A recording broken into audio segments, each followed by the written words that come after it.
Hi everybody, it's Librarian Faith from the Mandel Public Library of West Palm Beach. And today I'm going to show you how to create granny squares in an effort to make a weather blanket. Let's get started, shall we? You're going to need a couple of things and a lot of yarn in order to do this project. Firstly, you'll need a crocheting hook. I'm using a size I 5.5 millimeter. I'm also using an ergonomic one because I am going to be doing a lot of crocheting with this project.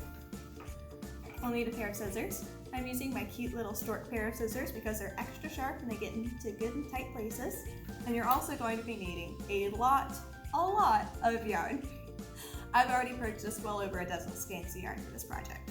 Now, some of y'all might be asking, what in the world is a weather blanket?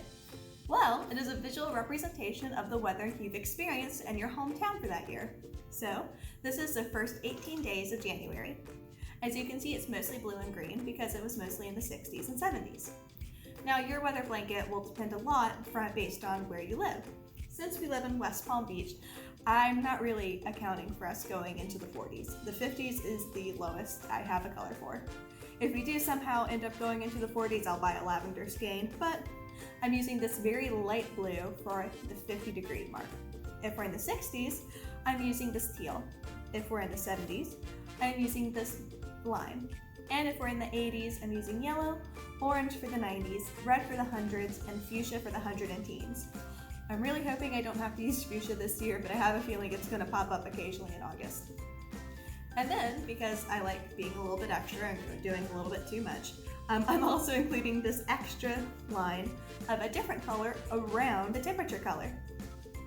This represents the weather that I experienced that day. So, you can see there's a lot of white. That's because it's been kind of cloudy recently, and I've seen a bunch of beautiful cloudy blue skies.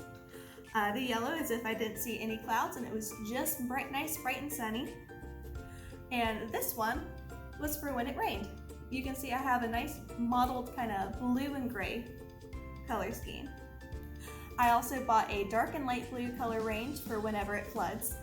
For flooding, I'm counting that as whenever I have to be mindful of where I park my car and I have to drive on the side of the road to make sure my engine doesn't flood. I also bought the colors that correspond with the NOAA hurricane and tropical storm warnings. The bright fuchsia and royal blue and all that kind of stuff. That way I can do an extra loop in the middle of a different color for whenever there's a tornado. I figured Florida has some pretty interesting weather. Why not take that into account in your weather blanket? Most people who do weather blankets don't do that extra round of color, but I thought it'd make it more interesting, so why not? But putting this together, I'm using granny squares to equal 1 day for each day we've experienced so far. This is January 1st, and this is January 18th. And this is the square I'll be showing you how to create granny squares with. It's super fun. It is a little bit of an intermediary project for crocheters, so you definitely would have wanted to already know how to crochet at least the basic stitches, the chain stitch, a single stitch, and a double stitch before you start out on this. If you don't already know how to do those stitches, I've created a Crocheting 101 video in the past, which I encourage you to take a look at. But for this one, you're going to be doing a bunch of chain stitches and a bunch of double stitches. Each of these little pockets at the top are 3 double stitches. And the ones in the middle are 1 chain stitch, with the corners being 2 chain stitches. And you basically just keep going around and around in a square until you're done. Now this blanket is going to be absolutely gigantic when it's done because I'm also going to be adding some lines of black going in between all the squares. Well, I'll be sure to let y'all see it once it's done. Be sure to tune back in at the end of December of this year. And now, let's get started on our tutorial. Now the first thing you'll want to do in order to create a granny square is to tie a knot around your hook with your yarn. I always do a double knot just to be safe. Then you're going to create 4 chain stitches. And then you're going to put your hook back through that very first chain stitch and pull the yarn through both that and the one on your hook. This creates a small little circle that will be the basis for our granny square. Then you're going to do 2 more chain stitches that will act as a tail, and then going through the middle of that little circle you just made, you're going to do 2 double stitches.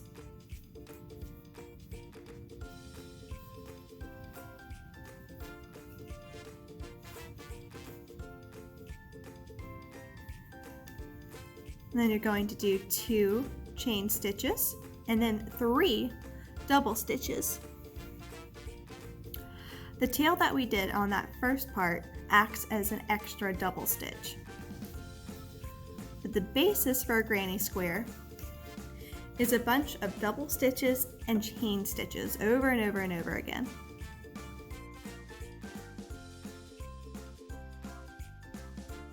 And that's 3 double stitches.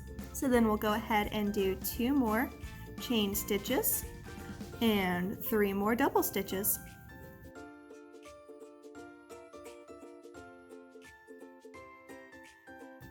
And then 2 more chain stitches. And then 3 more double stitches. Seeing a pattern?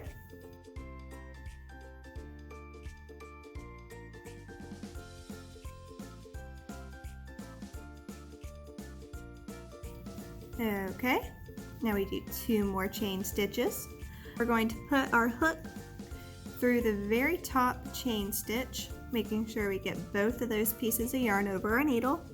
And we're going to pull the yarn through that and through that hole we already had on our hook. And this creates the basis of our little square. Then we're going to do another tail with 2 chain stitches. We're going to turn our piece around, and we're going to do 2 double stitches in that little corner we've now created. And then we're going to do 2 chain stitches and then 3 double stitches.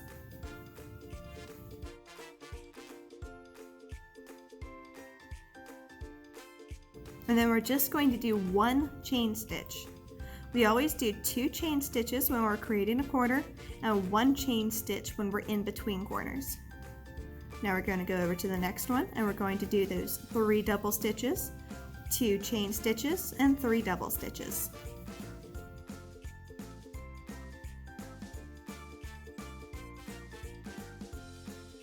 It's not a corner, we're just doing our 1 chain stitch, and we're repeating that process again.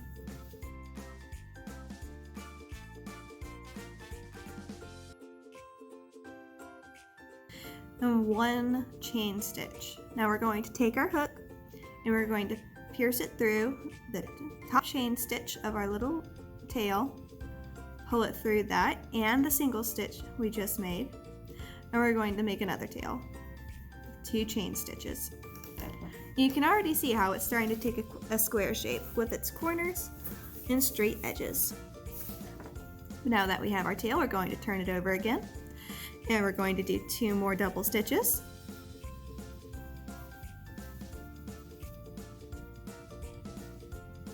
We're going to do a single stitch, a single chain stitch, since we're not in a corner, and we're going to create our corners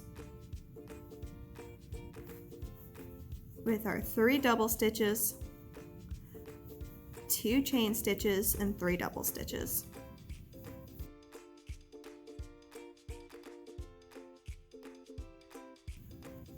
We're going to keep up this pattern going all the way around the granny square. A single chain stitch for whenever it is in a corner, and 3 double stitches in each of the little holes we create. Now if you want to do 2 chain stitches for every single one, you're more than welcome to. Just make sure that you consistently do 2 chain stitches in every granny square you create for any given project. Otherwise, the squares will change in size and they'll be difficult to put together again. And we want all of our granny squares to be about the same size since we're doing a weather blanket project. We want it to be a nice and pretty grid.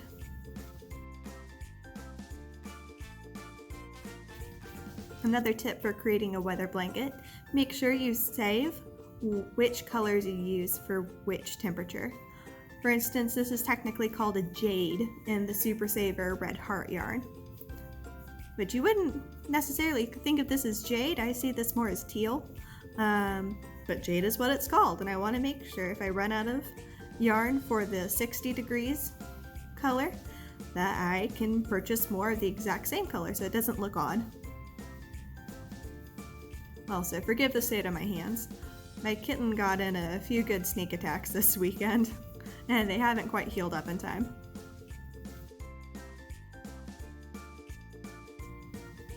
Okay. And now that we've done our 3 inner squares, we're going to go ahead and not do the chain stitch just yet. We're going to take our little pair of scissors and cut the yarn with a little bit left. And we're going to switch over to the different color yarn I'm going to switch in since this was for a sunny day. Now this is definitely not the best way to change your yarn color, but this is the way I have been doing it for over a decade and I don't intend to change now. Take our scissors and cut off the excess. We're going to go ahead and do our single chain stitch. We're going to punch our needle through that last chain stitch we made when we were creating the tail. We're going to pull the yarn through both of those. We're going to create another tail. 1, 2. And we're going to flip the yarn project around and we're going to keep on going with our 3 double stitches, or 2 double stitches and 1 tail in this case, in each little pocket we create.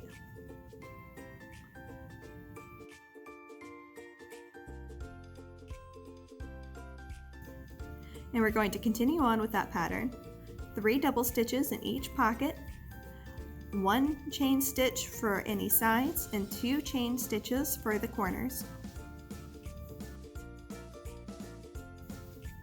I also recommend this project for more intermediate crocheters just because it helps to have a good handle on your tension when doing this project. You want each of your stitches to be fairly standard in size. That way you can keep your squares all standard in size and you can connect them back up together again more easily. If you're not confident with your tension yet, but you still want to try out a granny square project, one thing I might recommend is instead of doing a bunch of little granny squares that you'll eventually piece together, you can just make one gigantic granny square. Now, if the stitches are off in height and width and tension, then it is still going to be a little bit warbly. But if it's a first project, then you don't need to worry about that. You just need to worry about getting the hand movements down and getting used to the feel of the crochet hook. And it'll still keep you warm. And that's the real goal of any blanket, isn't it?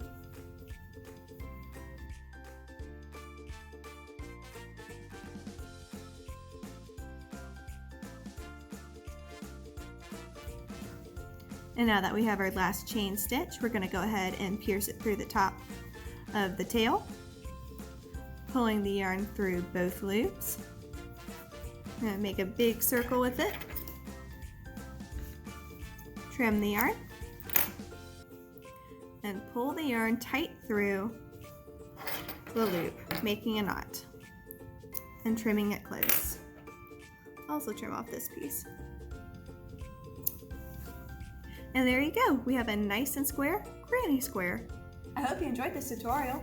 If you end up making a weather blanket or anything with granny squares, be sure to tag us. I'd love to see them. And until next month, happy reading!